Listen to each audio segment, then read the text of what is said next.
जोरदार ताली से आप लोग स्वागत करें। अब मैं डॉक्टर आलोक चलिए दीजिए अपना योगदान दिया है। श्रीतेश रंजन जी, विजय बसंत जी, जिनके आज से पूर्व में सरकार की क्या स्थिति थी और आज के सरकार में क्या स्थिति है, यह किसी से छुपा हुआ नहीं। उसी समय हर खेत में 600 रुपया डीजल का लगता था, तब एक कट्ठा से 10 साल पहले पानी पटाया जाता था। आज वही काम 20 रुपया में आपके खेत में होता है। दे करके सम्मानित करने जा रहे हैं सभी एनडीए के हमारे जिलाध्यक्ष मोमेंटो कारू खिलाड़ी जी का मोमेंटो है, जिन्हें दे करके अगर इसी बार जो जुलाई में पानी नहीं बरसा, जून में पानी नहीं बरसा, 2 महीना, आप लोग खुद ईमान से बताइए कि अगर बिजली का व्यवस्था नहीं होता तो इस बार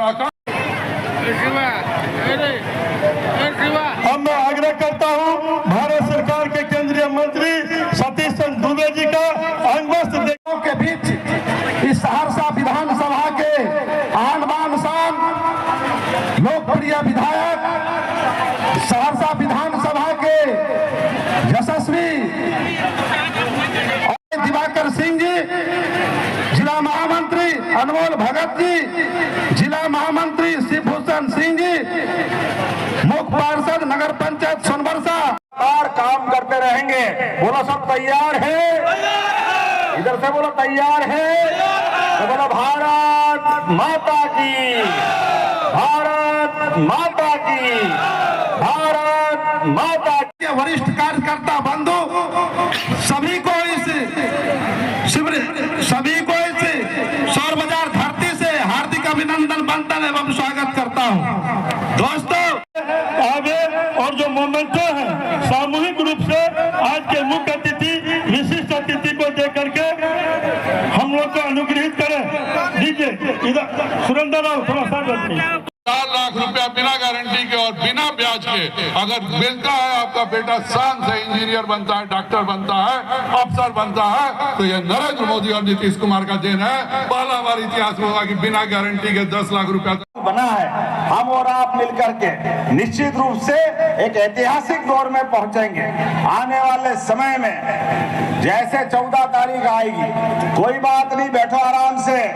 यहाँ तो भगवान कृष्ण के और उस काल वाले लोग हैं, ऐसे सारी व्यवस्था से निपटना जानते हैं। चिंता मत करो, आराम से अपनी जगह बैठे रहो। हमारी तो मट्टी इसी बात की बनी है, परमात्मा की दया से अन्याय के खिलाफ सदैव संघर्ष करने के लिए ये सारे वंश वाले बैठे। मैं आपको प्रणाम करता हूं, आपका अभिनंदन करता हूं। हमारे बीच में आज के इस दौर में जब चुनाव की बेला में हम आए तो मैं मध्य प्रदेश की धरती से आपसे अपील करने आया और ऐसी घर से निकल के आया। मेरे अपने परिवार में कोई विधायक नहीं, कोई सांसद नहीं, मंत्री का तो सवाल ही नहीं, मुख्यमंत्री का तो सोच नहीं सकते हैं, लेकिन ये केवल हमारी भारतीय जनता पार्टी और यशस्वी प्रधानमंत्री का आशीर्वाद है। जोरदार अभिनंदन करें श्रीमान नरेंद्र मोदी जी का, जिनके कारण से ये केवल कहते नहीं है सबका साथ, सबका विकास, सबका विश्वास, सबका प्रयास। हर एक व्यक्ति के घर में से कोई भी आगे निकलकर कोई सांसद बने, मंत्री बने, विधायक बने, तब तो जनतंत्र गौरवान्वित होगा। इसी बात को लेकर के आज मैं आपके बीच में आया हूं। आइए हम सब विकास के साथ चलें और संकल्प करें। जब अपना वोट चुनाव नहीं जीत सकते हैं, नीतीश कुमार को बिहार में नहीं हरा सकते हैं, तो दक्षिण के राज्य से पैसा लेके, जहाँ पे महागठबंधन का शासन है, तमिलनाडु से पैसा उठा के, तेलंगाना से पैसा उठा के एक नया वोट कटुआ पार्टी बना है। अब वोट कटुआ पार्टी का काम क्या है?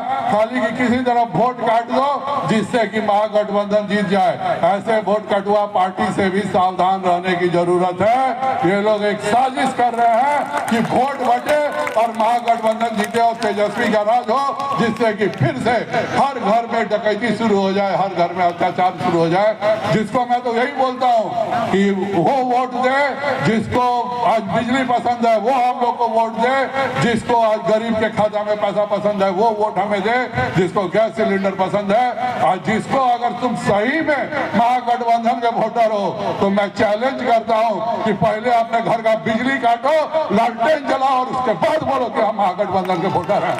बिजली लोगे नीतीश कुमार का, बिजली लोगे नरेंद्र मोदी का, पैसा लोगे, लाभ लोगे, मुफ्त अनाज लोगे, सब लोगे, और उसके बाद बात करोगे किसी और पार्टी का। ये आप सबको सोचने की जरूरत है। यहाँ प्रत्येक कार्यकर्ता, प्रत्येक जनता से मैं बोल रहा हूँ कि आपके घर का बेटा आलोक पूरे बहुमत से जिताइए और एक रिकॉर्ड बनाइए और यह बता दीजिए कि सहरसा कोई खेती के चरने का जमीन नहीं है कि कोई जमुई का आदमी आके यहाँ से चर के चला जाएगा। उसको बाइज्जत फिर वापस कीजिए और आलोक जी को पटना पहुंचा करके फिर से मंत्री बनाइए। यही अनुरोध करने आप लोग से आए हैं। भारत माता की। बिहार की धरती जयप्रकाश नारायण के समय से महात्मा गांधी ने सत्याग्रह किया, सम्राट अशोक का अशोक काल याद करो, महात्मा गौतम बुद्ध को याद करें, महावीर स्वामी को याद करें। ऐसे बड़े बड़े अलग प्रकार के महान भगवान सब प्रकार के अलग अलग कारणों से बिहार का जो मान सम्मान था, भगवान कृष्ण के पुत्र ने सांब ने यहाँ सूर्य का मंदिर भी बनवाया। ऐसे कई कारण से माँ गंगा के आशीर्वाद से ये पवित्र धरती बिहार आज चुनाव के रण क्षेत्र में पहुंच रही है। तो एक बार फिर एक तरफ काम करने वाले लोग, सही बात को सही तरीके से रखने वाले लोग, लायक लोग, और दूसरी तरफ इस तरह के नालायक लोग, इसमें चुनाव करने की जरूरत है। ये फैसला आपको करने की जरूरत है। ये भाषा बोल करके कोई कैसे चुनाव लड़ता?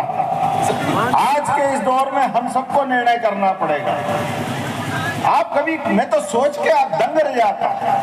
यशस्वी प्रधानमंत्री जिन्होंने अपना पूरा जीवन बेदाग तरीके से प्रधानमंत्री के रूप में सरकार चलाते हुए दुनिया के सामने 11वें नंबर की अर्थव्यवस्था से चौथे नंबर से तीसरे नंबर की अर्थव्यवस्था में ले जा रहे हैं। गरीब से गरीब आदमी के जीवन में जो जो चाहिए, कपड़ा, मकान, पढ़ाई लिखाई व्यवस्था और देश की सुरक्षा, सारे क्षेत्रों में काम कर रहे हैं। लेकिन ऐसे तपोनिष्ठ व्यक्ति के लिए भी उनकी माता जी के लिए गालियां निकलती। ये कौन सी भाषा वाले लोग? मित्रों, याद रखना इन सबको, जिस ढंग से भाषा बोलते हैं और कितना अपमान लगता है जब इनके साथ वाले ममता बनर्जी एक बेटी के साथ दुराचार होता है और वो वहां के उस घटना के अपराधी के बजाय पूरे बिहार को गाली देते हैं। कितने दुर्भाग्य के साथ बोलना पड़ेगा। इनको माफ कर सकते हैं हम कभी? क्या जो बिहार को गाली दे कभी माफ नहीं कर सकते इसे।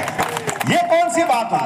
कोई कांग्रेस का राष्ट्रीय अध्यक्ष इस बिहार जैसे क्षमतावान राज्य के लिए, छोटा मोटा राज्य बिहार, ये बिहार छोटा मोटा राज्य। मित्रों, याद रखना, एक एक बात का हिसाब इस चुनाव में होगा। जैसे ही 14 तारीख को होगा, इनकी औकात ठिकाने लगाने का काम आपके माध्यम से किया जाएगा।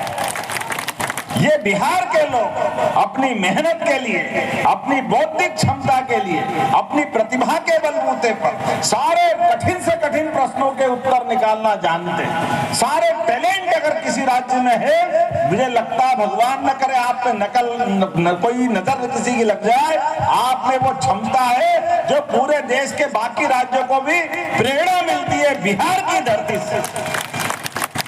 सीमित संसाधन के बावजूद भी आजादी के पहले से और अभी तक भी सबसे ज्यादा IAS, IPS, डॉक्टर, वकील, इंजीनियर जो जैसे जिस प्रकार का काम करता है, बिहार जो करता है सबसे अलग करता है, सबसे अच्छा करता है। आज जब मैं आपसे बात करने के लिए मध्य प्रदेश की धरती से आया हूं तो मुझे लगा कि आलोक रंजन जी के चुनाव में थोड़ी बात प्रत्याशी की करते हुए मैंने बात कही है। मेरा स्वभाव कम है ऐसी बात करने का, लेकिन दुर्भाग्य के साथ कोई कैसे उसको प्रत्याशी के रूप में पेश कर सकता?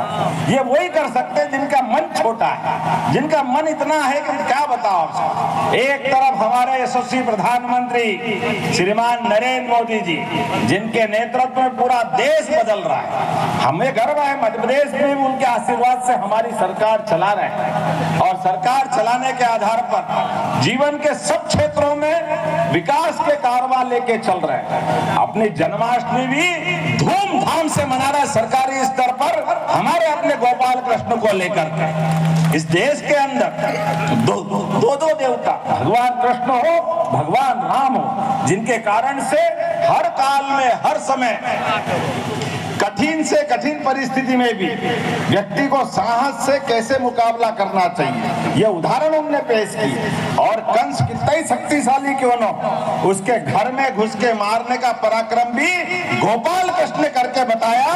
ये हमारा अपना गौरवशाली अतीत।